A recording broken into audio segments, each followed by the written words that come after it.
Hi, everyone. I'm Geoff Anders, the CEO of Leverage. Thanks to Clarice for inviting us here. Today, we're going to be talking about risks and safety inside the field of quantum biology. Quantum biology is obviously a field that is still very small, but in thinking about the growth and development of any field, it's important to think about. I mean, obviously, we spend a lot of time thinking about how quantum biology could be positively impactful. Obviously, with science and technology, there can be negative or deleterious effects. And so it's important to think about those and take those seriously as well. So that's what we're going to be talking about today. Roughly, we're going to break this into three sections. The first would be a sort of an intro spiel from myself and Clarice, and then Michael Montague and Anders Sandburg from the Archimedes Network are going to talk about their assessment of risks in quantum biology. That's going to be the first part. Then we'll have a discussion among the four of us where we would like to invite people to chime in with questions during that time. But it's also fine to hold questions to the third part when we'll generally open it up for further questions that anybody here might have. So I'm just going to start by setting the stage a little bit. As I said, I'm Geoff Anders, CEO of Leverage. We're a nonprofit that aims to support science in general by identifying fields that we think have a lot of potential but have not yet broken through. We met Clarice more than a year ago, learned about quantum biology, and looked at the science, concluded that the science was solid, that this is a very promising field, and that it could be helped to break through. We think of this in terms of identifying bottlenecks and breaking bottlenecks. We then worked with Clarice, helped raise money for an initial experiment, which Clarice will mention, and are in the process of helping to raise money to be able to build quantum microscopes that will allow us to actually look inside cells and see directly whether electron spin superpositions are lasting for long enough to be biologically relevant. We think about this as a crucial point for the field, because if this ends up being demonstrated, we expect a lot more people, including researchers and funders and so forth, to take note. Quantum biology is the first field that we're working with. As part of our process, one thing that we think is very important is assessing what the benefits are and the risks from the particular field. You could imagine a field that, even though there might be some benefits, was actually just more risky to develop. One that I like to think about in this context is nuclear energy, where it's a very difficult question to answer. On balance, is the world better off or worse off for having developed both nuclear power and nuclear weapons? I'm not saying that we have the answer to that question. And in fact, questions like this are very difficult to answer. That doesn't mean that it's not possible to think about the things in advance and try to make as informed decisions as one can. So, as part of our process, we had some initial discussions last year at our 2023 Bottlenecks workshop. We did some internal reflection. We then did a small grant program where we solicited essentially applications for studying risks in quantum biology. The main grant recipient was the Archimedes Network, where we have Michael Montague and Anders Sandburg. They've written a report that is now on their website. And then we're taking that into account. And then we're also having this discussion is also part of the process, where we don't think about we have tentatively what we expect the sort of overall answer to be, but the process is still ongoing. We're then going to take reflections from this conversation, as well as a bit more reflection on our part. We're going to publish a report, which we'll release publicly, do a public discussion, and that'll get us to the answer as we see it thus far. This, in some ways, might seem unusual. Usually, the recent paradigm for development in science and technology is to push whatever field as fast as one can. A nice comparison case right now is AI. If you look at artificial intelligence, you have a whole bunch of people think that AI could be catastrophically dangerous. You also have a whole bunch of companies pushing to develop AI as fast as they can. Sometimes these people are the same people, which may be confusing. But it nevertheless does not seem like a paradigm instance of how one should do science and technology development. That's the sort of general approach why we're looking at things this way. I'll turn it over to Clarice to say a few words, and then we'll let Michael and Anders talk for a bit about how they approached thinking about risks from quantum biology, and talk through some scenarios, essentially however they would like to do that. So I just want to say that working with Leverage has been extremely helpful from several angles, from the angle of raising awareness about quantum biology. For example, we have developed a series of briefs on quantum biology. I'll drop the link in the chat on how quantum biology relates to different fields, that it's not a basic science curiosity. As Geoff also mentioned, we have almost completed now an experiment whose results we hope are going to be important to advance the scientific consensus, specifically that weak magnetic field effects in biology are truly real. You're going to hear about that from me in the next coming weeks. But Geoff and the team of Leverage have also been very rightly been prompting us to also think about the risks of quantum biology, right? So we have this tremendous opportunity in a field that is starting from scratch. We have this huge opportunity to help shape it in the best possible way. One way that we're trying to shape it is by doing science in a mostly open science manner. You're going to hear about that soon. But the other way is to really think about the risks. And that's something that I've started taking seriously because of Leverage. And now I'm very thankful that it's always in the back of my mind. There is this responsibility angle that we shouldn't forget about. And I exhort you now to also please think about this. And we want to hear from you during this discussion. We want it to be as informal as possible. I think that was my short announcement. Thanks, Clarice. So Michael and Anders, however you guys want to approach it. I mentioned that you've got the current version of your report on the website, and you've got the new modified version. Tell us about how you approached the question, what you found, etc., what questions you're still thinking about, and so on.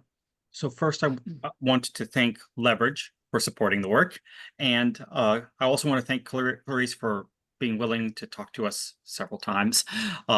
As I talked to people in general about this, whenever I said, so quantum biology, okay, immediately people were like, oh, there's this woman, I think her name is Clarice, you have to talk to her. So you've made an impression on a lot of fields, believe it or not. And so we approached this first by talking to Geoff and Clarice, and then by doing a sort of survey of all known or highly suspected quantum biological effects. And I'm not going to even try to list them because you all probably know more about them than I do, almost certainly. And but we did find, based upon that survey of what we would expect, that there were two really consistent things in all quantum biology that seemed to make any sense at all. And that was that the quantum state was incredibly fleeting, right? Which makes sense. Biology does not happen at absolute zero, right? To my knowledge, there are no living condensates, although that would be cool. And the second thing is that they all involve incredibly small numbers of elementary particles, to the point where tunneling of a proton, which is 3 quarks, is substantially more likely than tunneling of a deuteron, which is 6 quarks. So, the 3 to 6 fundamental particle difference is enough to actually achieve, hydrogen versus deuterium enrichment. Those facts led us to realize that that we would expect weak magnetic fields to affect, probably highly modulated and very tightly, narrowly tuned, to affect biology in pretty precise ways, probably involving the active state of an enzyme at the moment of the reaction. And so it doesn't matter if it's fleeting. To that end, that was sort of the kind of target that we imagined that most quantum biological effectors or actuators would influence. And then we started to apply some classical thinking with regards to threat modeling in general. Okay. There's actually a sentence like this in the report. It's like, guns, bombs, and poisons already exist, right? And so that basic fact's a kind of big thing, because of course, if you find a way that you could, by exposing someone in the right way to a electromagnetic field, that they might be poisoned by an enzymatic reaction gone wrong, well, you could poison one person with probably a lot less effort with a poison, right? So while that might still be possible, it's not a very compelling threat model. And that really shaped our thinking, because an awful lot of things that initially seemed reasonable, like causing cancer at a distance, well, if you want to cause cancer at a distance, you can expose someone to high energy ionizing radiation. Right? I mean, this is possible, and much easier. So that allowed us to cut a lot of scenarios that might otherwise have we've spent a lot of time on just out of the report, because they functionally don't change anything. It might be worth even mentioning why we're doing this using scenarios, and that has to do with this fundamental problem. How do you bound how much danger you can get from a technology that doesn't exist yet and might not even exist? Maybe it turns out that there's only 5 instances where quantum biology actually matters in the entire biosphere, and we already found most of them. In that case, none of the things we describe in the report will ever come to pass. But we can't know that from the start. Sometimes we can put in bounds. You can make arguments, for example, that evolution has probably tried to maximize the amount of use biology can get out of quantum effect. We also know that if there is dangerous effects from interference on the quantum level, evolution has probably added safeguards against that. We can calculate physical bounds of influence, etc., but you still get a lot of uncertainty. So that's why we realized that one approach might be to try to come up with scenarios. Basically, Mike and me were trying to come up with the most evil schemes we could. And then we tried to make them as bad as possible. Not necessarily to cover all possibilities, but just try to see how far can we go? What principles can we use to build up something nefarious? And is that then worse than bombs and poisons and things like that? Spoiler alert, despite our in general nefariousness, we didn't manage to get super far, which is interesting on its own. But back to Mike. No, I'm sorry, Anders. We didn't have really much of a chance to figure out who was going to cover what. So by all means, we're just going to be like bouncing back and forth. Briefly, we also gave a little bit of thought to tactical concerns, for lack of a better term. If your exploit requires that the victim stand perfectly still in a superconducting waveguide for 72 hours, I almost don't care what you're doing to the victim. I mean, but come on. So, and lastly, there was this concept that we came into, because there's a basic tension here.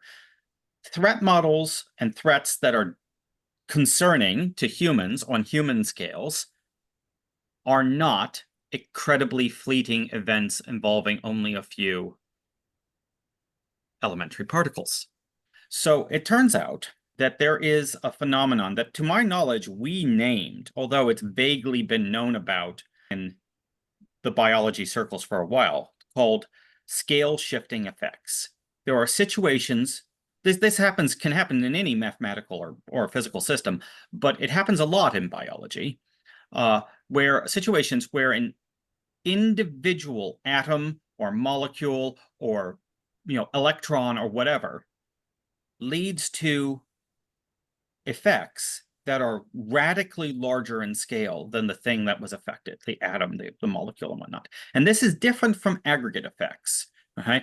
My eyes are green because of millions of molecules of pigment accumulating the signal green that can be perceived by others. Okay? That's not a scale shifting effect, even though it happens at the molecular level. A scale shifting effect is a situation where just one or a very small number of molecules creates a huge macroscopic effect. And so an example of this, a simple example, and one that we used a lot in many of our scenarios, is sensation. Okay? A very small number of receptors, okay, in a neuron, a very small number, can be altered in state to lead to an action potential that changes the entire state of the neuron, which in turn changes the entire state of a nerve, which in turn leads to a sensation, which in turn causes one bird to flock to the left or the right, which in turn causes other birds to follow them. And now through these cascading up effects. Okay. How number is that? How many? How many scale shifting effects exist? No, like what's the minimum number of agents that can kickstart this process? Well, in the case of neurons, it's probably in the and forgive me, I haven't looked this number up recently, but an individual synapse has on the order of a few hundred of any given neuroreceptor. Okay. Now, mind you, there are only the 6 neurotransmitters, but then there are hundreds of different kinds of receptors. But we're talking about a very small number of a tiny little surface of that synapse. Okay. But it could be even less than that in some cases, right? So another example of this is carcinogenesis, right? One mutation at one site, right? We're talking about here an atom, right? Possibly just an electron, okay, can lead to a mutation, which leads to out of control growth, which ultimately kills the organism. And sometimes cancers even can, it's very rare, but they can spread. I mean, look at the Tasmanian devil. And so, I mean, you could see an extinction in principle from a single molecular event. Now, that one, it turns out, didn't turn into a very interesting scenario. Like I said, we basically decided that carcinogenesis was not compelling. It's important also because it's not very controllable. It's not like you can cause a mutation that will generate a cancer that will become a transmissible thing and wipe out a species. That level of control is not possible there. While sensation actually has this interesting property that if a neuron in the right part of my retina fires, I might see a glimpse of light there. And indeed, if you change a few nucleotides in the DNA of a fertilized cell, then the person growing up will have green eyes. Right. So embryogenesis is another example of a scale shifting effect. To that end, using this principle that guns, bombs, and poisons already exists, that the tactics do matter some, that scale shifting effects are absolutely essential if you're going to have any compelling quantum biological threat model at all. We synthesized all that together and built a series of scenarios. And I'm going to go over just one because there's plenty of them. And that's what we called voter control. The most recent American election was decided by some 46,000 votes in 3 states. And that's a scale shifting effect. Voter structures, right, are a form of social structure, which in turn are a scale shifting effect. A very small number of voters ended up controlling the White House. So the idea is, imagine you had a malactor who creates a piece of software that infects people's cell phones. Okay? The cell phones can characterize where they are. They've got GPS, basically all of them. And they can characterize which direction a given person is likely to vote. Because after all, Republicans are more likely to have Fox News or One America Network installed. Democrats are more likely to have BBC or MSNBC installed. Just never mind what people actually say, just which apps are present. is probably more than enough to characterize whether the voter is red or blue. And then the cell phones are already equipped with transmitters that cover a wide range of bands, if you count the noise from the processor, the screen, and the audio circuit, from essentially 1 hertz all the way into the hundreds of terahertz, with only a few bands not really well covered. Okay, and the result is, one could imagine, a narrowly tuned signal that, say, causes nausea to blue voters who are within 3 miles of a polling place only on election day and only in swing states. Right, you're not affecting more than a few 100,000 people on the outside. You're not likely to get caught, but that's more than enough possibly to shift the whole election. That's a compelling scenario. Now is that possible? Maybe.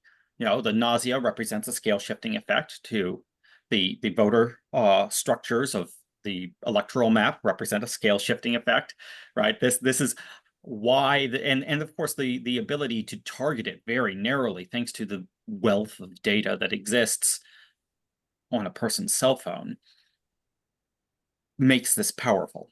Right, if you couldn't target it, if you could just simply cause voter turnout in general in swing states to go down, then that's just adding more scatter to the coin flip of the swing state.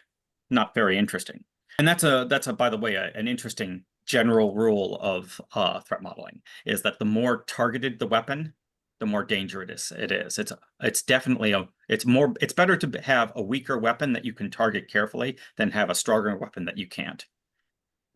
So the voter control scenario was just one. We came up with others. Germination control was one. Attempts at birth control. There was one that used operant conditioning, which is another scale shifting effect, but this time in time, not in space. Right? You create a series of interventions over a short time, and then it scale shifts into a persistent, lasting change in behavior over a long time. And we then analyzed these scenarios, and we asked what were the commonalities, and there were broadly 4 commonalities. Okay, they were, making sure I'm going to notes, make sure I don't forget anything. First, foremost, and really actually the most important, every scenario that seemed feasible heavily relied upon stealth. People had to know they weren't being manipulated, controlled, harmed, or whatnot, right? Because the effects are weak, okay? They're subtle. That's not to say they can't be powerful too, but they're not really, they're not something that you can just, fail to ignore, as it were, or work around. They triggered pre-existing behavior patterns rather than plastic control. Okay, so germination is a pre-existing behavior pattern of seed, right? And you could trigger it or not trigger it, but you can't say, well, I want germination to happen in a completely different way so that my corn plant is a soybean. No, none of that. They fine scale targeting is totally conceivable. If we assume the basic idea that it is tunable, narrowly precise interventions at enzymatic levels, and that really actually is core to most of these scenarios. And lastly, there is no particular offense-defense balance, right, or issue, right? This is not a particularly scary set of capabilities, right? For every scenario that we came up with, we immediately were able to come up with all kinds of situations where you'd use the same underlying quantum biological manipulation capability to do legitimate good things, and a lot. In the voter control example, imagine you could download an app onto your phone, okay, that was a painkiller, right? You can use it at certain settings on your own, right? But if you want a higher setting, more pain relief, you have to go to your AI doctor, right? Dr. Google says, okay, I'll write you a virtual prescription for enhanced pain relief for 2 hours. But if that's not going to be enough, you're going to actually see a human doctor. And then the cell phone monitors whether or not you're using it as prescribed, and also can monitor whether or not you're getting close to other cell phones, because of course it can detect them, and not allow you to accidentally dose other people or to combine your dose with those of other people. Well, that would be that's virtual medicine on another level. That would be awesome, right?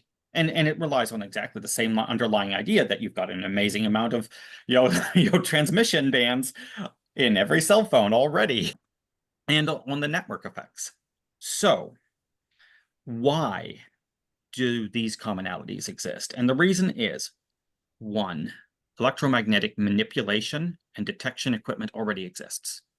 It is heavily used. I mean, it is in everybody's pocket, right? Two, electromagnetic interactions with biology are complicated and nonlinear. They're idiosyncratic, right? Because different bands transmit through water-bearing tissues differently. They get attenuated. They get all kinds of weirdnesses happen.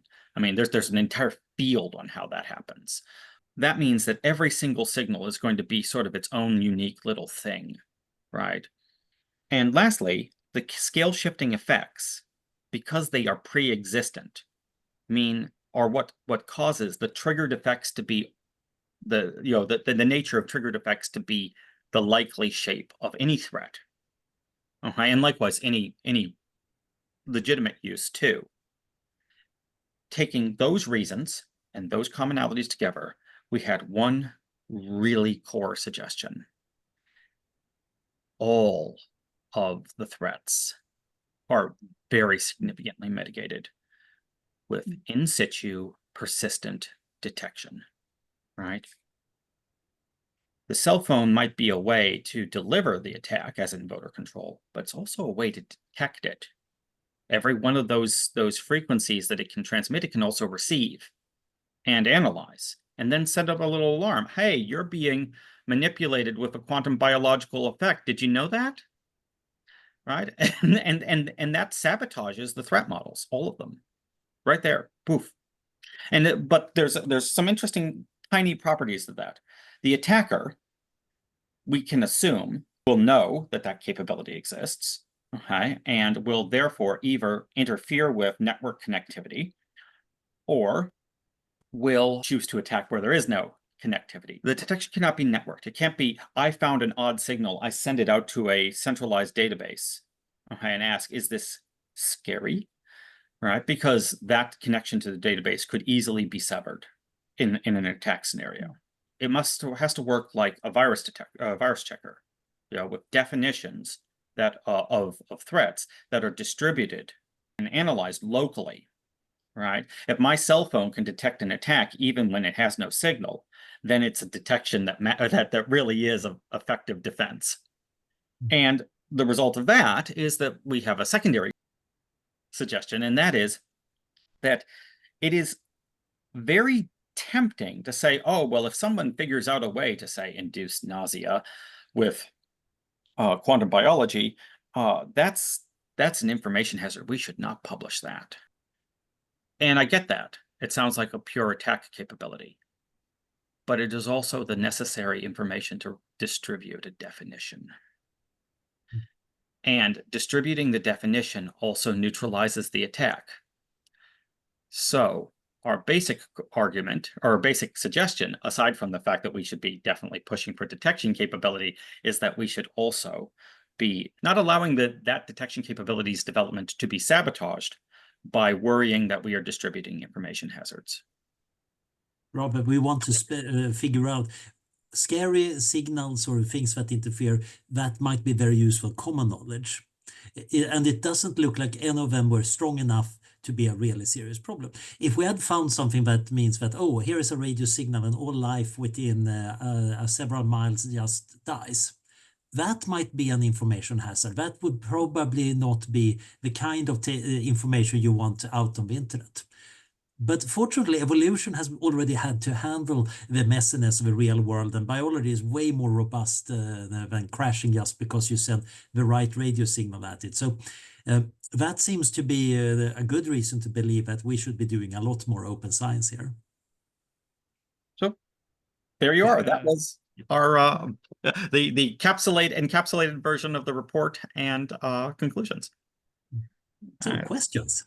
Thank you, Michael and Anders. I just wanted to briefly sort of recapitulate the sort of summary as I understand it and as we're currently thinking about it, and then have some questions that would be useful for the four of us to discuss. But then anyone who's here, please feel free to raise your hand and join in with questions or with comments. In thinking about any particular science or technology you want to think about, how beneficial will it be versus how potentially harmful? This doesn't mean that one engages in some sort of utilitarian calculation exactly, but at least it does matter whether the positives and how the positives and negatives relate. Our current opinion is that the positives seem to outweigh the negatives. Then there's, with respect to the negatives, there's a question about offense versus defense and what one should do about that. Our current understanding, and this is what you just said at the end of your presentation, is that essentially defense here is feasible, and it's better, given our understanding of this, to have there be essentially common knowledge of potential risks. In terms of like magnitude of effect, this does not get outside the current envelope defined by guns, bombs, and poisons, which means we're looking at specific scale shifting effects. And then you mentioned the voter control one. There's other ones that we may talk about here.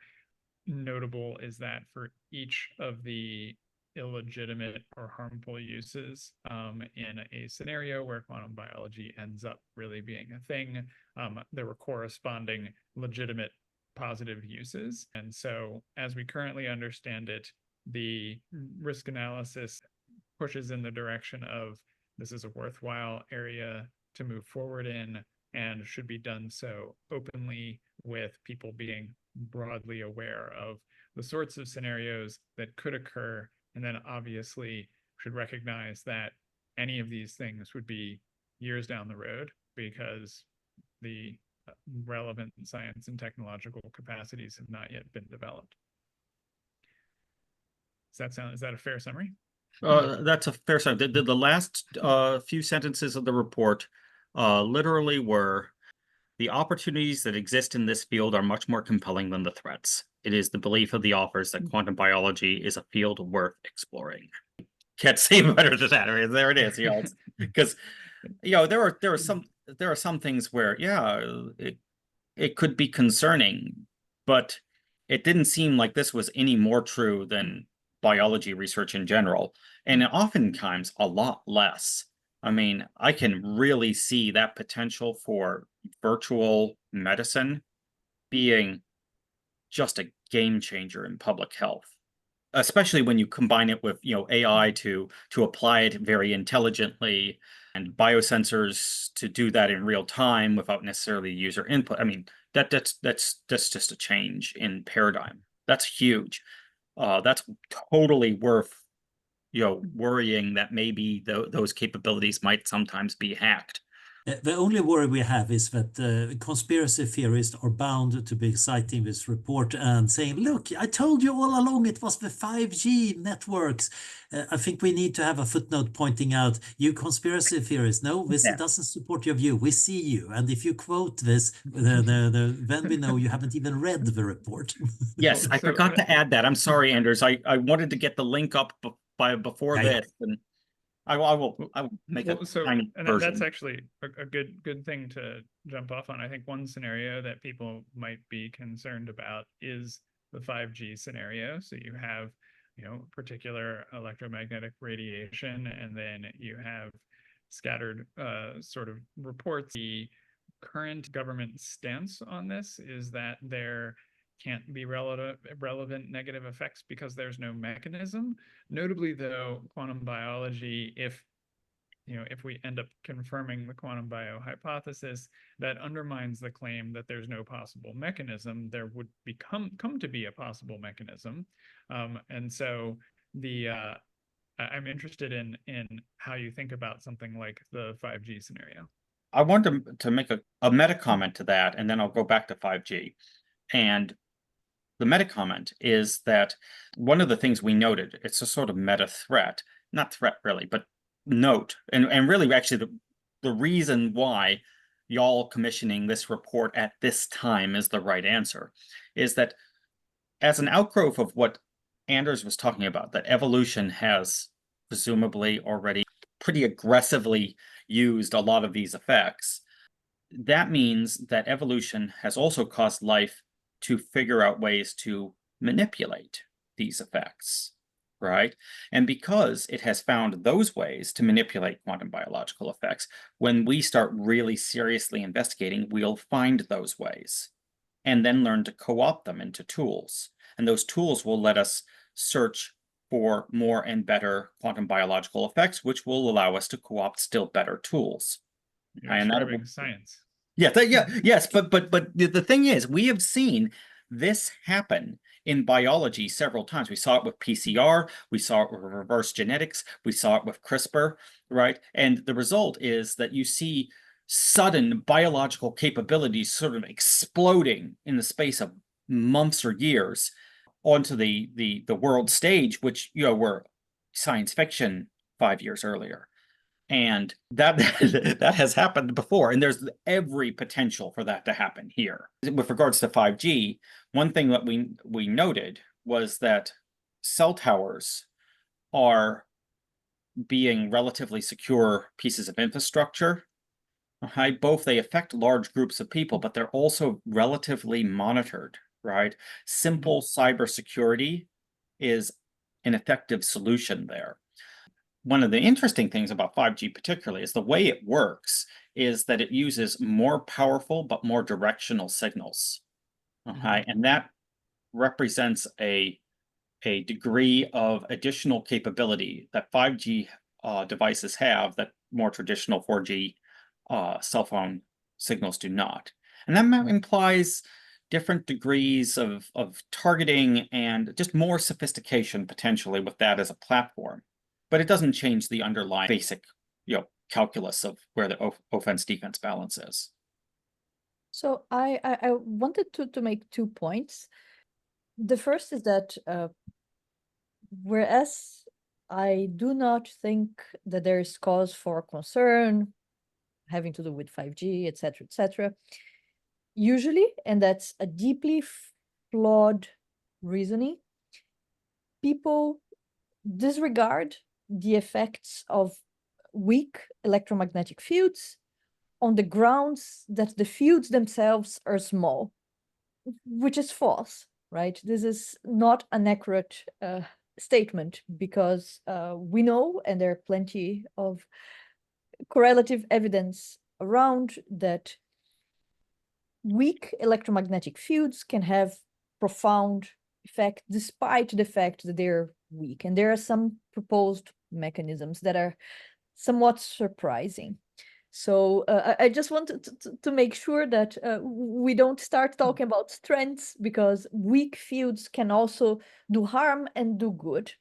And the second point that I would like to mention has to do with acute versus chronic effects, also relying on the existing data taken over biology for more than 5 decades by now. It seems that for organisms that are growing during embryogenesis or in the first stages of life, that electromagnetic fields can have acute effects, whereas for adult organisms, those effects seem to be more chronic, right? So there's a distinction to be made there. So my first point was that we shouldn't disregard the effects of weak electromagnetic fields on the grounds that the fields are small, right? Which is what most exposure guidelines unfortunately do, and they perpetuate this blind spot. And 2, I think at some point we should distinguish between acute and chronic effects. I'll close my parentheses. Can I talk about both those? Because those are awesome points.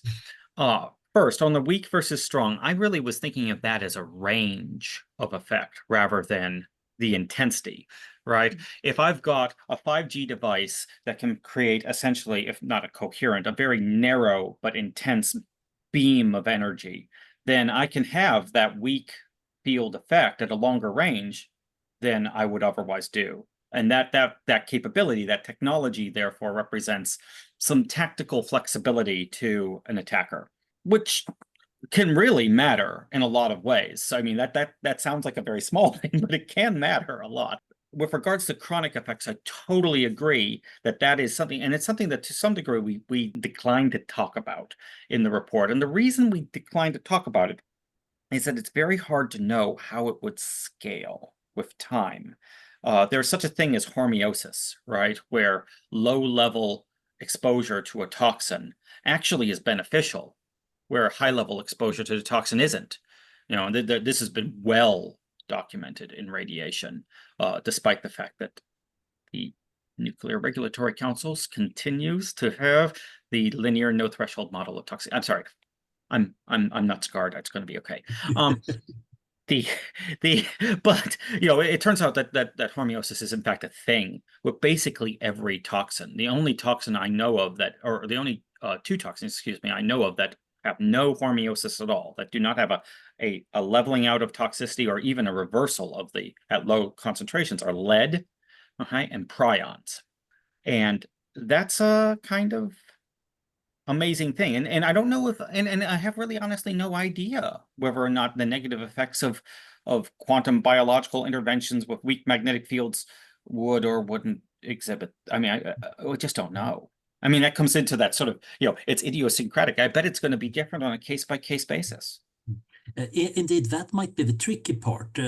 One of the interesting discoveries in nanoscience was that nanoparticles can have a lot of really interesting biological effects. So an inert material, once it gets sufficiently small, suddenly becomes much less inert and might have all sorts of interesting properties, some which are very useful and some which are very disturbing. You can kill bacterial cells with nanoparticles of a certain size, slightly bigger and slightly smaller, no effect whatsoever. We certainly know that asbestos fibers are really bad because they have a size that makes them fit in badly with what's going on in the lungs, even though they're actually made out of totally benign, chemically speaking, silicates. And this, of course, means that regulating nanoparticles becomes very hard because the good kind and the bad kind depends very much on the size. So it's not based on the substance. It might not even be based on the size because it might even be the shape that matters. And this might turn out to be true for quantum biology too. There was a great question in the chat session about if there was a similarity to optogenetics. And optogenetics is wonderful because you can transfect cells to become light sensitive, and then you can shine a laser on just those cells. As a kind of lapsed neuroscientist, I find it wonderful. We finally got our mind control lasers, which works well if you happen to have a transparent skull. Slightly less useful for us humans because we got thick skulls, although near infrared works somewhat well, but it's still hard to target over those distances. So you get these interesting trade-offs in precision, etc. And that might make a lot of important difference here. How to regulate this, how to worry about it, I don't know. I think it's just worth keeping one's eyes open for it. But I do think there is a lot of interesting stuff that can be done For here. quantum biology, I think that one of the most compelling arguments is the fact that you don't need to transfect anything. You don't need to genetically encode anything. Those degrees of freedom are endogenous. They're there, and they're up for being tuned up and down using, for example, magnetic field. I wanted to quickly just summarize on the 5G concern. So there's the stated justification for not being worried about 5G depends on there not being these scale shifting effects that involve electromagnetic fields. If the quantum bio hypothesis is true, then that justification won't work. That doesn't necessarily mean that 5G or any other particular package of electromagnetic radiation is dangerous or not. Michael and Anders, your report is mostly focusing on especially larger and more acute effects. And so, Michael, your comments about defensibility of cell network towers, that has to do with people co-opting 5G networks to do particular harm. There's still this concern that what if there are long-term chronic effects that we don't know how to detect and so forth. And this is actually something that, as we make progress investigating in quantum biology, it would be useful to gather evidence on, to actually sort of be able to definitively say, if you open up a new causal mechanism, you have to check that causal mechanism to see, is this a way that we might inadvertently be causing long-term chronic deleterious effects? Kenneth, you had your hand up earlier and then put it down. Did you want to comment, or did we cover what you were interested in? Just about. I wanted to remark that an example of a chronic effect versus an acute effect, the end result doesn't have to be fatality. It can also just simply be that you're targeting someone to have more nausea, and then over time, like, they end up having nausea in places that they didn't realize that they weren't supposed to. That's like an infection of the will. And that could be something that I don't think is covered in guns and poison and so on. Maybe blackmail, but other than that. Cover that in the like- operant conditioning psychology control scenario. And we imagined someone trying to induce anxiety in a career politician so that he would, feel nauseous whenever he had to speak in front of the press, right? Which would be, career limiting. Except, of course, the immediate example is that is an example of something that if you know it's happening to you, you have immediate countermeasures, right? First, you know someone's doing it and you can start trying to detect it, right? The very signal is itself something you can home in on, right? And second, there's nothing about operant conditioning that isn't reversible. You could do exposure therapy and reverse it, or you could just simply take Zofran and turn off your ability to be nauseous whenever you go towards, the podium. But I agree wholeheartedly that this is an ongoing sort of frustration with me in the threat modeling world, is that people insist upon talking about deaths. And anyone who's studied threat modeling, anyone who's studied weapons and military history knows that often deaths are the least thing you're concerned about. The punji stick trap in Vietnam. You lame one soldier in a platoon of 4, and suddenly he needs to go be medevaced, and you can't send him alone. You have to have someone to help him, and because the person who's helping him is using both hands, you have to send someone to guard them. And now you've got one soldier left, and they can't be left alone, so they have to go too. Laming one soldier with a trap turned back the entire 4-soldier platoon, whereas killing them, 3 soldiers would continue going forward. The tendency to try to focus immediately on deaths is deeply wrong in threat modeling, is all I can say. It's also interesting to note that the chilling thing about the operant conditioning or targeting is, of course, that it makes you doubt your autonomy. I have a paper about the security problems with brain implants. They are also shockingly bad at computer security, it turns out, which is not what you want for something that's actually literally sending signals into your head. And the problem here is not so much that I expect loads of hackers trying to hack the few people that got a brain pacemaker. But the persons with brain pacemakers are now constantly going around thinking, was that my idea or were I manipulated? And of course, that dread is probably much worse than anything that a hacker could actually do. So this is where you want to have a bit of good detection capabilities. And this is where we probably want to have, our cell phones are not great at detecting the weak electromagnetic fields that might couple nicely with quantum biology, we might want to have some other detector device for that. I think it's going to be valuable anyway. To follow up on that feels expensive. How many of these attacks are defeated by wearing a Faraday cage, or dare I say it, a tinfoil hat? We've joked that with tinfoil hat, in the scenarios where quantum biological effects are real, you might not want to wear a tinfoil hat because it might block things that are actually positive. But carry on. There is actually a hilarious paper that looked at how good tinfoil hats were for different wavelengths. And it depends very much on what wavelengths they are. I think they were mostly thinking about microwaves, where it actually turns out that we can amplify them. But I think the real defense, as Mike said, was you detect something. That is already quite effective for starting to see where is this coming from. And either you leave the area or you sound the alarm or do some other things. It's the stealth part that makes most of these threats actual threats. When you know that something is going on, it's actually no longer particularly powerful. So that, again, is a good reason to have the open science, and probably to try to make the cells so cheap. I agree that a priori, if somebody asked me, oh, how expensive would it be to have an advanced electromagnetic detector? I would say, oh, that would be super expensive. We can't afford to equip people with it. But we go walking around with these ridiculously powerful things already by default, except, of course, typically they don't act as the full radius as they could be for a whole bunch of regulatory and practical reasons. But it's not implausible to see in the not too far future that we might shift that. All right, let's go to the next question. Harshavardhan. Yes. So I was actually triggered by one of the nice sentences between acute and chronic and embryogenesis. It expresses more acute results, and adult show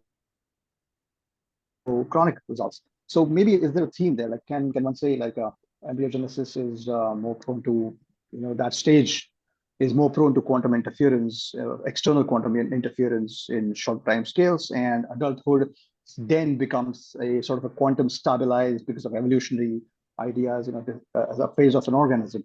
Would something like quantum biological susceptibility of an organism be a function of an age of their cells, or phase of the organism, or any external trigger that they can enter into, and they can suddenly become more externally susceptible to quantum biological interferences? I would expect yes. I would expect that the age of the cells, the age of the organism, the stage of in its life cycle, especially in insects, actually, because they have distinct instars, right? Sometimes a lot. I mean, dragonflies go through like 18 different instars from egg to mature dragonfly. I would imagine that would be especially the case there, but I would be amazed if it didn't have an effect. I don't have enough information to know where it is right now, right? It's more data needed. Yeah, that's why anybody who is thinking about quantum biology. I think there is also a problem with aging that's interesting. As we age, our cells start diverging. It's not like they're becoming more similar. Rather, we accumulate mutations. Senescent cells deviate from non-senescent cells in various ways. And sometimes they do that in a stereotypical manner, which is great news for my friends in the life extension world, because we're trying to deal with that. But unfortunately for them, much of aging is just a lot of systems seem to do a random walk-in kind of physiology space. And that means that it might be harder to affect them in the same way. So there might certainly be some cells that you might have a therapeutic effect by doing some quantum interaction. But in a younger individuals, it's going to be larger groups of cells. In older individuals, it might be that all the cells are very weird individual ones. So it might be that it's very hard to capture all of them. This is again something that remains to be seen. In particular, it might depend a lot on enzyme activity or ion channel activity, where I think it's kind of most likely that you get a quantum aspect. Because if you're underexpressing ion channels, which I think is happening in older brains to some extent, okay, there might be less to interact with. If it turns out that enzymatic activity is lower, yes, we are getting smaller effects by the same interaction. I also want to just briefly mention that as we age, accumulation of cellular debris happens in some tissues, plaque in arteries and in the brain and other places, and that might affect the transmission efficiency of certain frequencies in those tissues. So that's another chain that might be relevant. I don't know that it is, just a... We got a question from Paul Blank. Actually, more a comment. At the NIH, when I submit a paper for approval for publication, I have to fill out a document of dual use. And in this document, I have to evaluate whether the methods, materials, or the results that I want to report to the public could cause harm. And then it's reviewed by another group.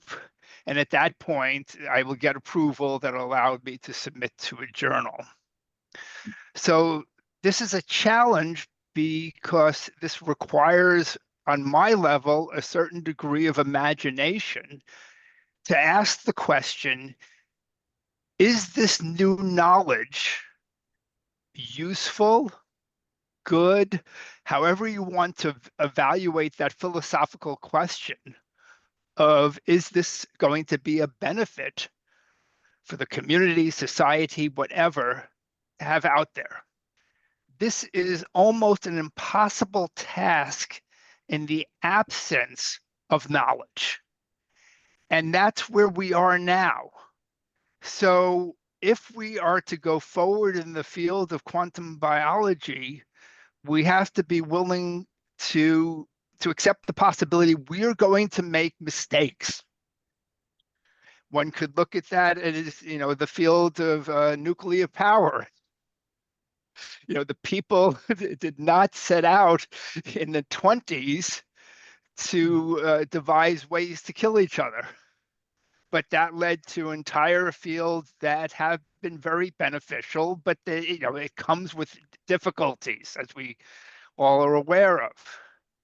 So I don't see how we can square the circle of both being cognizant of our new knowledge and also being prepared as researchers to say, no, I've discovered something and it's going to go with me to my grave and I'm not going to tell anyone else about it. Fantastic point, actually. It almost reminds me of the Michael Frayn's novel, The Copenhagen. I will admit, I can and have written a lot on this subject. I totally agree. It is basically an impossible problem. We even call this out at one point in our report where we talk about Einstein's letter to FDR in 1939, right, which led to the Manhattan Project. He basically was warning FDR, look, Nazi Germany might be developing a nuclear bomb, and then outlines what he thinks a nuclear bomb might be.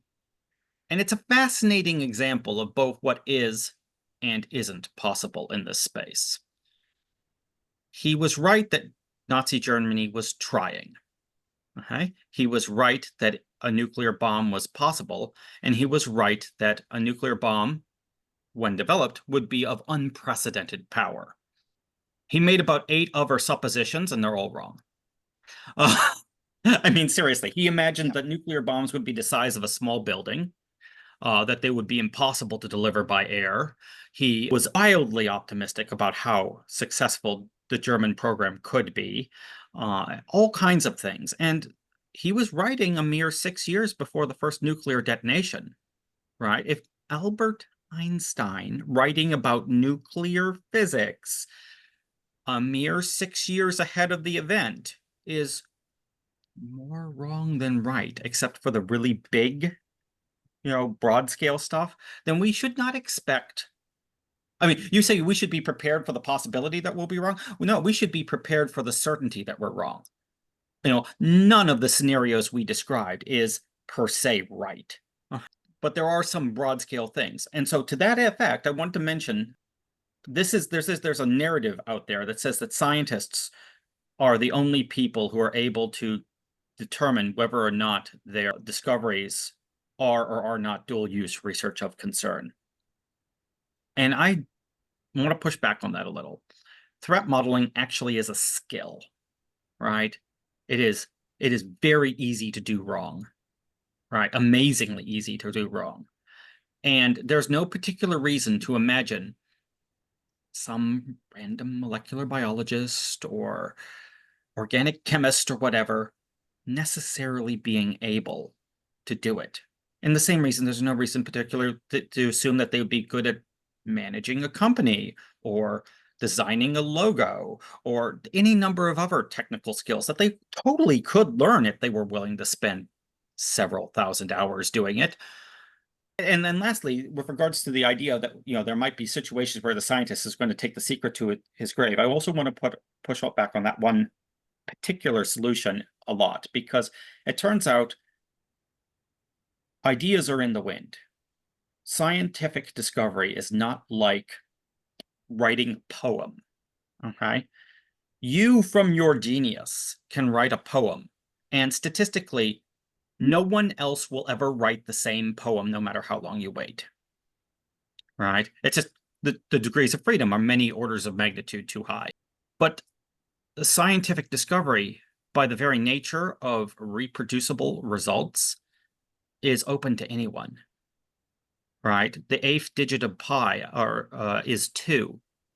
It is there for anyone to discover. You couldn't keep it secret. And you can't even stop people from thinking to look, because of course the reason you did the experiment and came up with the discovery is that you got the idea from some other precursor discovery that has already happened and been published. That's how you learned about it, which means other people have also gotten the idea already by the time you have the result. And and y'all are scientists, you know this. Is there anyone on this call, even one person, who has never ever been scooped? Right? So, game, set, and match. You can't keep these secrets. Can't. Clarice, But, do you wanna- but that doesn't address the issue, whether it is one person or a group of people who investigate, find out something that by threat modeling would be a bona fide hazard, then that requires a consensus of like-minded individuals who will all say, we're not going to reveal this information, and it only takes one person who wants to get tenure, and it's out. That's right. That's right. That's why I say it can't really be kept, right? Over a long enough timeline, it will be co-discovered by Clarice, someone who that's does not basic. share your values. Michael, Sorry, Sven. you had that book chapter about why it's better to disclose things than to keep them secret. What was that book chapter, and can you go through those arguments? It's not a book chapter. It is a paper in the process of being rewritten with slightly better data for the figure. I'm just going to describe the core figure. A body of work that has been done by others that has identified several hundred known examples of co-discovery. A co-discovery is two scientists who independently investigated the same thing, came up with the same result, and published it completely independently of each other before either one heard about the other. Broadly, co-discoveries have become more common in recent centuries than in ancient centuries, which is amazing because, of course, the rate of time in which those publications become aware of each other is actually dropping now potentially to 0. And this is the interesting thing is if you take, and this is something that I did, okay, I didn't collect the data, but I did this analysis, is that if you plot the time between the first discovery of a given discovery, continental drift, whatever, and the second discovery, okay, I call that time the period, okay, and you plot that versus the century of the first discovery, you find that things that were discovered before the year 1700 have an average period of like 30 to 60 years. Things discovered in the 1700s have an average time period between discoveries of 7 to 15 years. Things in the 1800s, an average time period of 2 years. And things after the year 1899, less than a year. Okay, and all the while, the number of co-discoveries is going up, not down.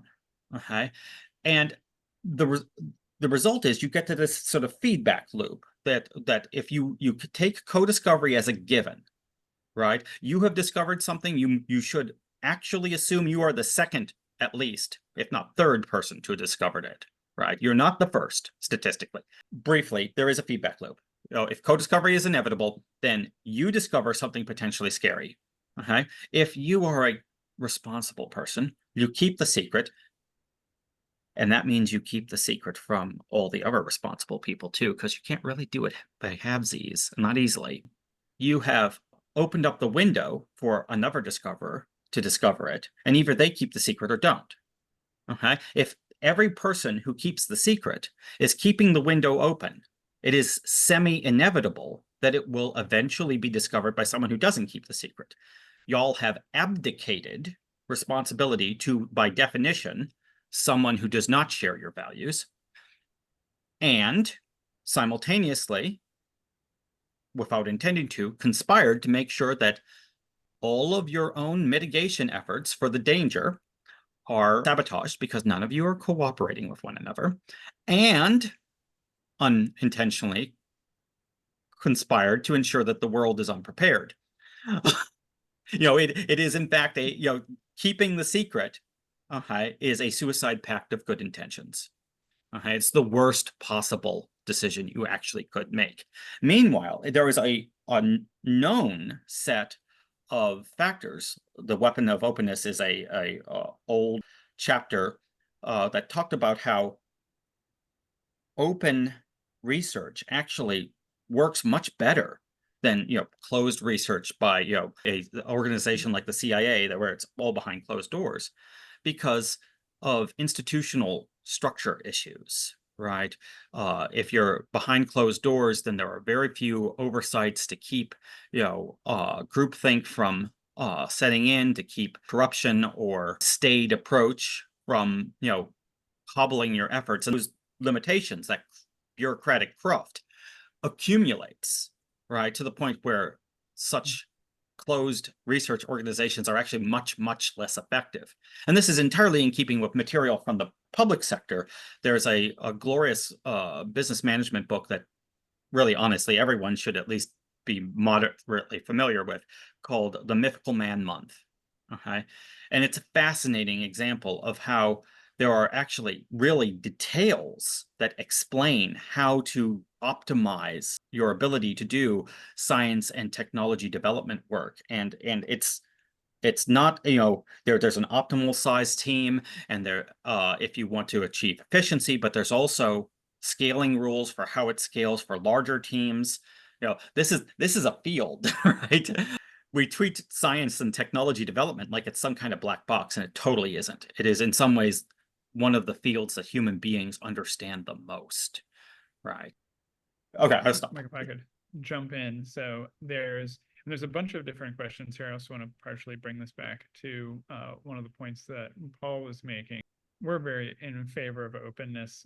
It is also worth considering, if you go with radical openness, then would you have, for example, proposed that the Manhattan Project, if it was being run, would be done openly? It seems like even if there's some sort of inevitability of information being released, you still have to think about the actual circumstance. Paul, partial to one of the points that you made, this is one of the reasons that we think that conversation about these topics is important, why it's important both to fund research in the area of thinking about risk assessment, but also having public discussion. When you described how you, as a researcher, have to talk about dual use, and this is something that maybe you don't necessarily think about, one, at least this is not a full solution, but a step in the right direction, is if people have already been talking about it, so that there already are frameworks that one can think inside. You want to have specialists, perhaps like the Archimedes Network, who are trying to develop relevant frameworks, but that simplify the challenge of going in, so when, we hadn't thought about this before, but the description of essentially the guns, bombs, poison envelope, where understanding that there's a question of, does something extend that or fall or not? And if not, then you're looking at some sort of specialized type effect. That's an idea that really simplifies thinking about these sorts of things. And if there are enough frameworks, enough good principles, examples, etc., that are available, that's a way that experts can contribute to making this easier for regular researchers. And then having public discussion. One reason that these things are hard to think about, and this was mentioned both by Michael and Anders, is information hazards. There's a question about, is the information itself dangerous, and should you be even thinking about it, and so forth. Having it be that people have better guidance and better instincts because they can talk about these sorts of things in general.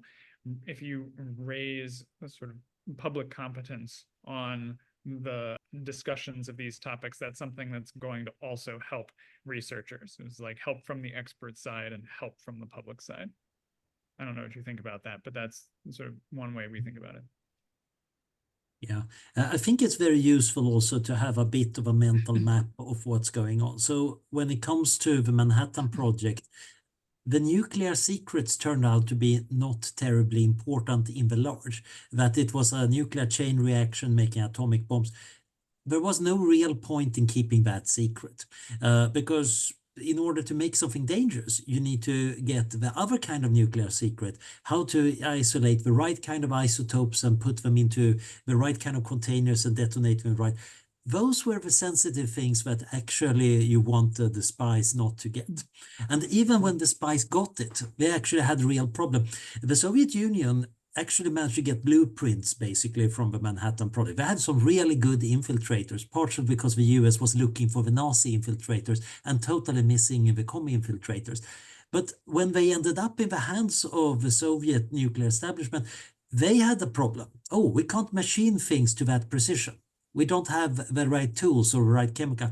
So they had to go back and reverse engineer a lot of it. Now they happen to have a whole bunch of pretty good geniuses too. So thanks to Andrei Sakharov, they totally succeeded making a hydrogen bomb way faster than they probably would have, partially because they had some very useful guidance. They knew it could be done, etc. But that points at a very important difference, and that is ideas are a dime a dozen. Information is quite often not the really important part. It's sometimes tacit skills, quite often implementation capacity. What worries me the most about biorisk is that we might get automated labs that allow people to do quite a lot of bioresearch for nefarious purposes more easily. Mike has a critique of even of that.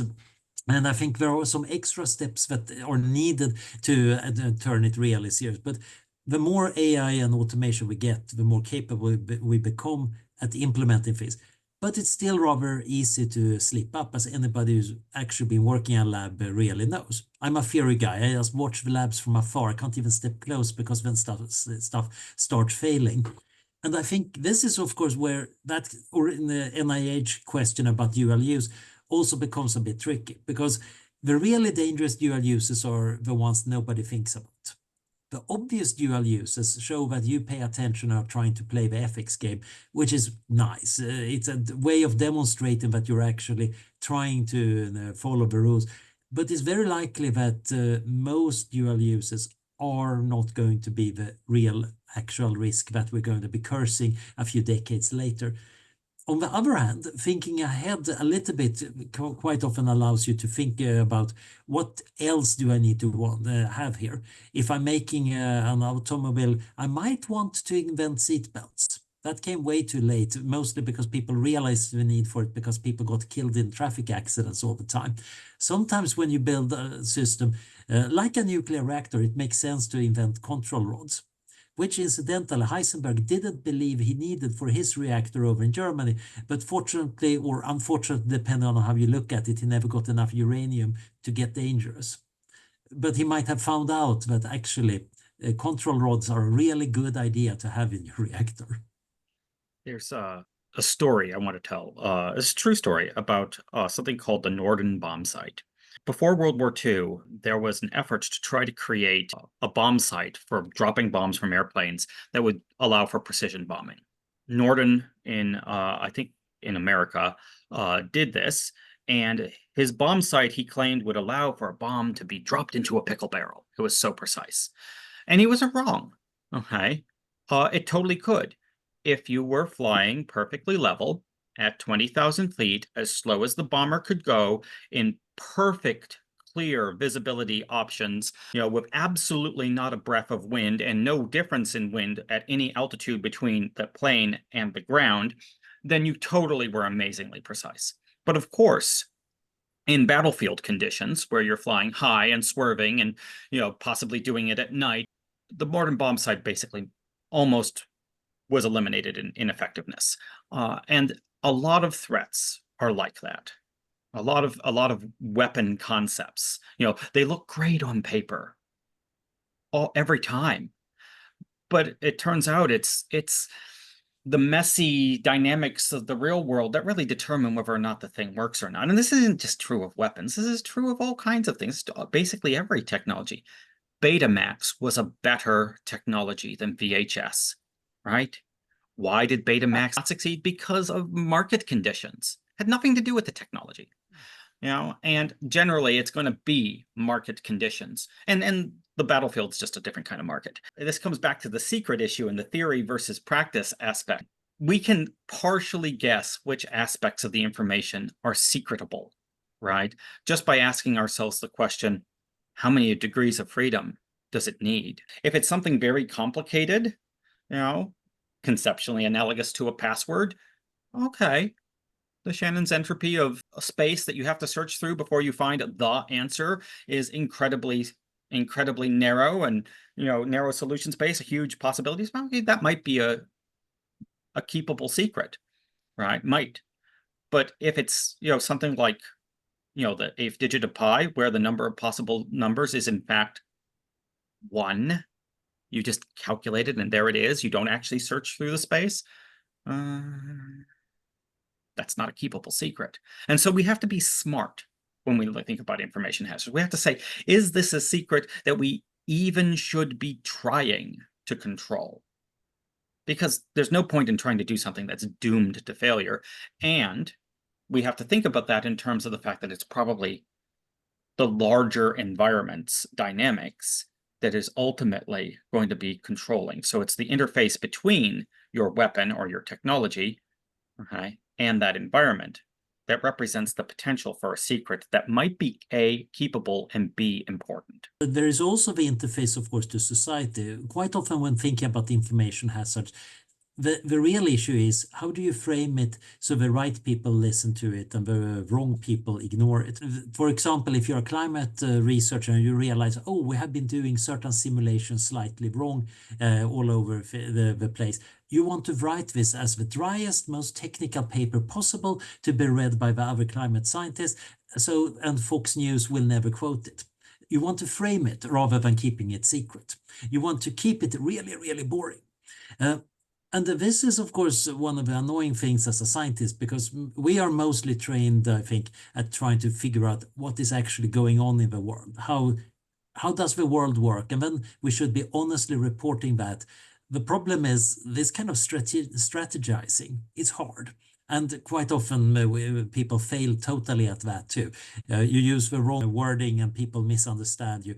Yeah, the university, the press department makes a press release, which is kind of stretching it a little bit. And before you know it, you have a headline on CNN that totally misrepresents your research. And now you have to stand there and try to defend that press release.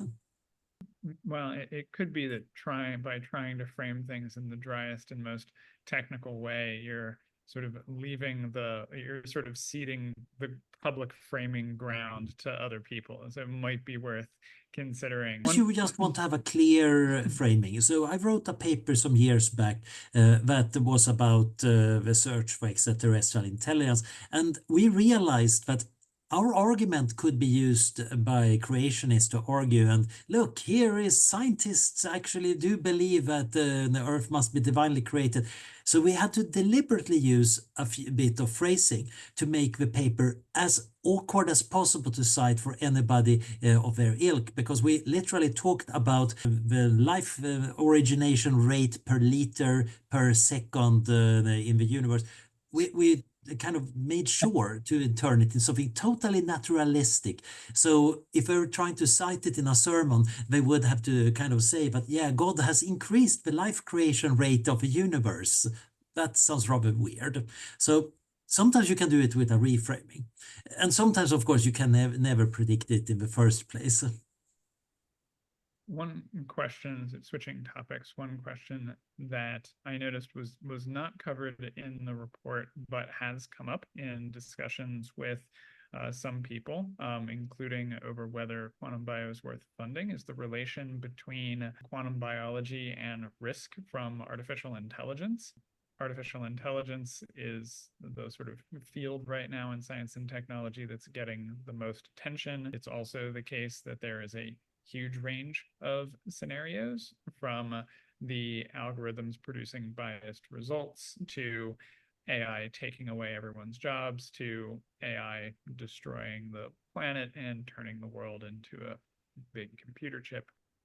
It seems like there is at least some relation between quantum biology and prospects for AI. I think Clarice linked our briefs on the topic. We have one that's quantum biology and artificial intelligence. But essentially, the proposed link is that it's fairly straightforward. Right now, some AI approaches take inspiration from the human brain. These are neural nets. Whenever you have something that takes inspiration from biology, biology is way beyond our computational capacity to fully simulate at this time. So you go at a level of abstraction. The level of abstraction people typically think at is neurons and the way neurons are wired together.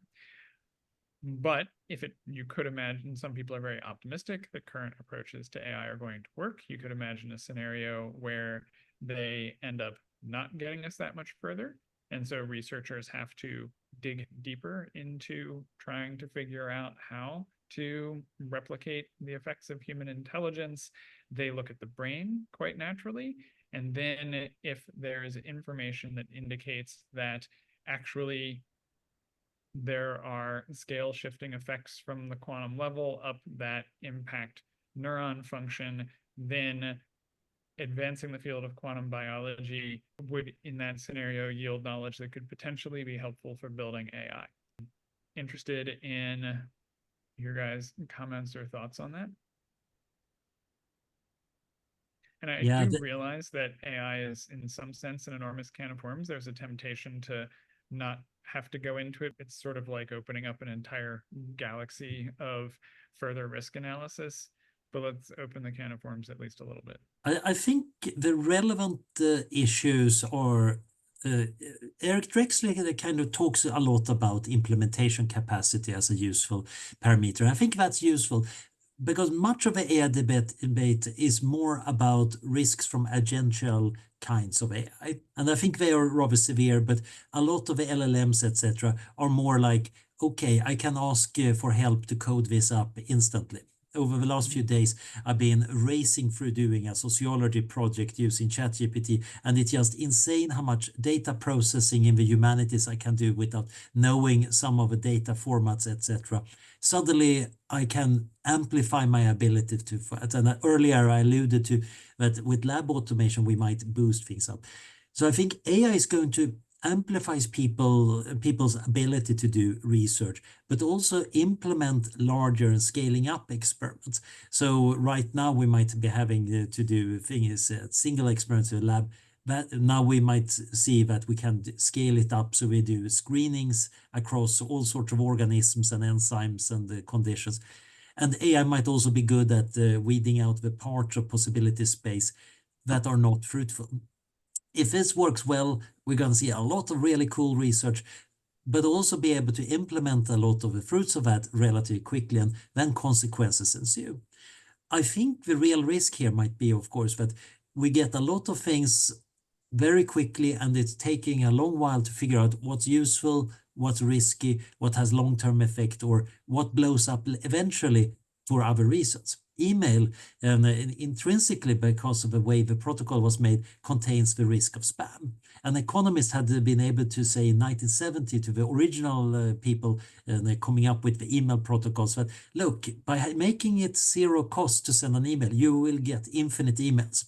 Nobody ever invited an economist to those meetings, and they would not have believed him because, of course, the email was just going on inside an organization. Nobody would be annoying the other members of a university department. So this is why spam started showing up in the 1990s and then became a major problem. So similarly, I think that area, we should expect a lot of research to go way faster than expected. This doesn't always turn out to be that it gets useful faster than expected. We have been seeing people using machine learning and modeling in pharmacology and in drug development for a long while, and the results have been not that many new drugs. A lot of really good research, but the drug development itself had not been speeded up as much as we hoped for. At the same time, we have the other side, of course. Could you use quantum biology to do better AI? That might require something more like protein engineering, nanotechnology, which might also be coming sooner than people expect, at least if my friend Eric is right. The rest of us are kind of making our bets on it. But I do think that we are getting this interesting problem that we might have a lot of technological development happening faster than expected, and we might need to figure out a way to be robust against that. I just wanted to point out what I think, because I think that the likelihood of the quantum biology hypothesis to be real is high. I believe that actually for people who are AI doomers, I think that they have an interest in seeing quantum biology research progress, because I think it's going to be very likely that we find that true intelligence cannot exist without a basal layer of quantumness. I think it might mean that in order for us to have truly intelligent AIs, we would need AIs working under quantum computing architectures. And that's much, much further out in the future than... I'm skeptical that you need quantum effects to make real intelligence. That's something we might have a separate debate about. But it's worth noticing that even fake intelligence can sometimes be darn useful, like I discovered with ChatGPT and my sociology project. Sometimes you don't need the full thing to change the world. I will admit that I believe that intelligence is a strictly classical informatic phenomenon. But I do want to say that AI as it exists today, at least, to a first degree of approximation, and I recognize there are some special exceptions, is strictly a function of training data. And people tend to treat it like a crystal ball, and it's not. No, it's data. It's big data analysis, basically. Really sophisticated statistics on big data. I don't know if you meant to ask it this way. You asked if quantum biology would enable AI, and I don't think that will happen. But I do think that eventually AI will be slightly enabling to quantum bio, but only after the base data to train it exists in sufficient amounts and richness that it can. Eventually, I imagine an AI algorithm being able to say, okay, of the, give me a number here, 29,000 approximately enzymes in the human genome, multiplied by, call it 10 spliceosome variants for each. The following ones probably have quantum biological effects. And this is probably something like the initial electromagnetic spectrum that might modulate them. That might be achievable. Even then, it would have to go through a laboratory event because, there's a lot of difference between that theoretical projection and actually making it work. I imagine that that's the low-hanging fruit and the intersection between AI and quantum bio. And even that's going to take 10, 15 years until you have the data to train those models. Paul, is your comment on this topic or a different one? It's a more general and related. Feel free to go ahead. So does risk assessment make a distinction between the creation of something new, as in I go to my garage and I do something that's never existed before that may have a harmful effect, versus a principle that I am unaware of or ignorant of that has always existed. And I bring that up because I see quantum biology as a principle that has always existed. And the fact that we didn't know about it seems to me that we should be thinking about it differently in this risk assessment paradigm. So good risk assessment does treat technology, what you can do, as different from science, what you know. Okay. Many risk assessment efforts in the literature don't. I'm sorry. As you can tell, I have no opinion on that. In my take on it is that the knowledge is very, especially around basic principles, is very hard to control. Idea hazards are just, that's a sub-fraction of information hazards. I recommend Nick Bostrom's paper on a typography of different kinds of information hazards. They're just deeply hard to control. Deeply. But when it comes to technology information, it's something like a blueprint. Oh, well, there might be enough degrees of freedom that, you know, what you figure out in your garage is never going to be something somebody else's tries. Okay. And it's also the secondary aspect of it is that, how shall I say this? The more theoretical and abstract the knowledge gets, the more paths leading from that particular piece of information there are to all kinds of applications, right? Look at Teflon, a simple example. Teflon was developed in 1938 by some scientists at DuPont. And you know what they were trying to do? Nothing. They were just like, well, let's see if we polyfluorinate a whole bunch of organic molecules if we find anything interesting. That literally was their experiment. Okay, and they found Teflon. And I'm like, okay, well, we'll put that on the shelf. And it turns out Teflon, its first major application was for corrosion-resistant valves used in uranium hexafluoride at the Manhattan Project. Teflon is a weapon of mass destruction enabling technology. Okay? And the next thing it was used for was nonstick pans. And the thing after that was bullets that are resistant to Kevlar vests. And Lord only knows what it'll be used for next.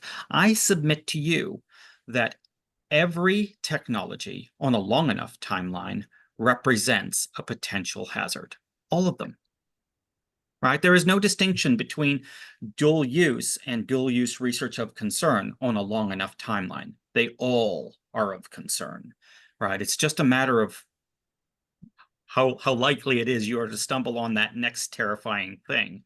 And as such, the inverse is also true. Any particular dangerous application probably has many, many different paths that could lead to it, right? We have now the sequence of the 1918 flu because some people who died of it were buried in permafrost, and thus the samples were retained. Right? But it turns out there were some samples that were taken in hospitals that could have also been used. And it turns out you can take all of the descendants of the 1918 flu and reverse, use phylogeny to figure out what the sequence must have been correctly, we now know. I mean, it turns out there are lots of ways to come to the sequence of the 1918 flu. It's not like even those specific bodies in permafrost were special. There are other bodies in permafrost, right? I mean, it's spread all over the world. But there is also another interesting aspect of his question. Just because something is going on all the time doesn't necessarily mean that it's going to behave the same if we apply it. After all, CRISPR-Cas9 is doing a wonderful job for some bacteria to defend them. And then we show up and start doing realist, undreamed stuff. The bacteria couldn't possibly imagine that we could use CRISPR-Cas9 to do that kind of weird stuff. And another of my favorite examples is, of course, semiconductors. They've been around lying as rocks since forever. But we figured out that if we purify those rocks a little bit, add the right kind of impurity, that band gap can suddenly do magic. And the end result is we can have this online meeting. So sometimes existing things that have been around since the beginning of time change in character quite strongly when we get the ability to manipulate them in the right way. Now, And that's path dependent too. It depends on what you develop first. But a lot of it might also depend on, is it controllable in the right way? We don't know, for example, how to control turbulence, and it might be that there are good reasons to believe that it cannot be controlled because of some really deep fundamental mathematical reasons for fluid dynamics. So it might be that we can never build a literally liquid computer. There are some hilarious papers in mathematics actually about this very question. But on the other hand, there's plenty of other things that we can do. The problem, of course, when trying to write up, do I have a dual use of concern here for my water tank? Could it be used to make illegal supercomputers or something? As that, perhaps, but that should not be what you write down in the report, because it's just going to confuse everybody. It's not very likely, because you have a whole bunch of very hard practical steps to go through. So I think the naturalness of something tells you something about how it behaves as long as you don't interfere very deeply with it. And when you interfere very deeply with it, you get something very, very different. So the steps that are interesting and dangerous are the ones where you open a portal to a new domain of activity. Like once you make your semiconductor chips, suddenly those rocks behave very differently. Once you have CRISPR-Cas9, now biology does something interesting. I mean, coming to Teflon, one of the things that happened with Teflon is the PFAS contaminants actually started from Teflon. It's become a social issue, social toxic issue. But coming back the AI thing, and also Montague's thing that it needs huge training data. What is happening with the AI now is it's interpolated, meaning you need huge amount of data to cherry pick the best data. But could we make it extrapolative, where the AI, with all the training data, is then able to take us to new spaces which are farther away from the training data, almost like an intelligence system? Is that something that's possible? And could that have some sort of a quantum biological sort of nature to that? Thank you. That's a signal to noise problem. Okay. If you have really clean data, you can intuit parts of a curve that are not represented by the data itself, right? But if you don't have clean data, then your ability to intuit that is limited by the noise. Yes, there are ways you can get a little bit of blood from the stone, but ultimately it's a Shannon's informatics. It's a bandwidth problem. You can't exceed the bandwidth of your training data. And one of the challenges here, I think, is the degree to which human intelligence itself is not very well understood. So, Michael, you're saying that you need to have clean data to do extrapolation, but it really seems like people do extrapolation and then don't themselves have particularly clean data. And then maybe that's sort of easier or harder to resolve if we understood human intelligence better. Paul has his hand up. I wanted to get Paul back in. Yes, so I want to add a comment to the issue of the pandemic flu. And we cannot lose sight of the motivation for wanting to sequence that was to determine what is the virulence factor in the genome of the virus that distinguishes something that can kill hundreds of millions versus something that gives you a cold and you recover a week later. And I think that motivation gets to some of the issues that you are very interested here in regard to the question of quantum biology. So we shouldn't lose sight of that. So yes, the information for the genome of the pandemic flu could have been found in many places, but it was the motivation that one has to consider here now of how is it that these people wanted this information and what they were going to use it for. And they had no idea of, in their mind, that we're going to use this in order to make an even better flu that's going to kill even more people faster. They were looking, their motivation was not to do evil. They wanted to understand how is virulence manifest in a biological process. And that's an answer to a question that you absolutely need if you want to do good. actually, in that space. Interestingly, the motivation question is, to some degree, the answer to what Geoff mentioned about signal to noise and the fact that we seem to be able to do incredibly, complex things with very little and noisy data. I will admit that I'm stepping out on a philosophical limb here and asserting something that I have insufficient proof of. I think that the definition of intelligence, as it exists in humans, is the capacity to derive actionable conclusions from data. Actionable is the key word, okay? So imagine you are at a road and you need to cross the road, okay? You see there is a semi-truck coming down the road. Now, if you try to cross the road before the semi-truck goes by, you're going to be pancaked. But you also know that your eyes are not perfect sensors. It could be a mirage, an optical illusion.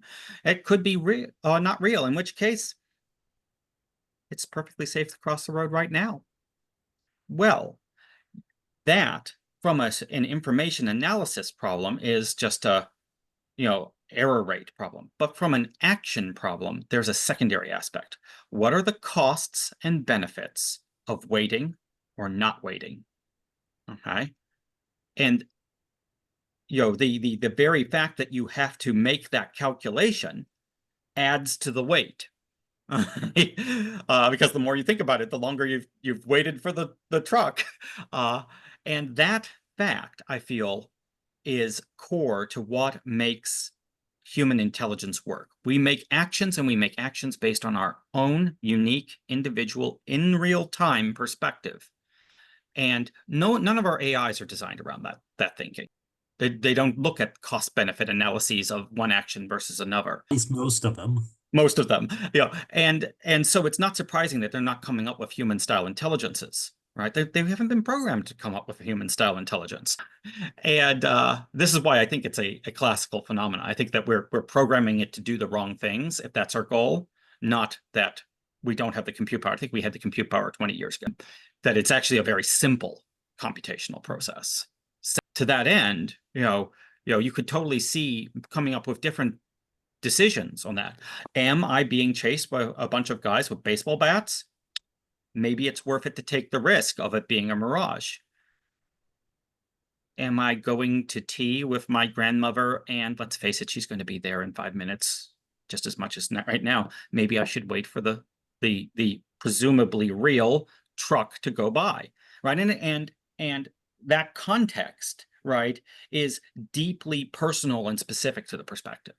Right. And so I feel like that's the key thing that we as beings do all the time. We are constantly building and updating heuristics to make decisions on too little data.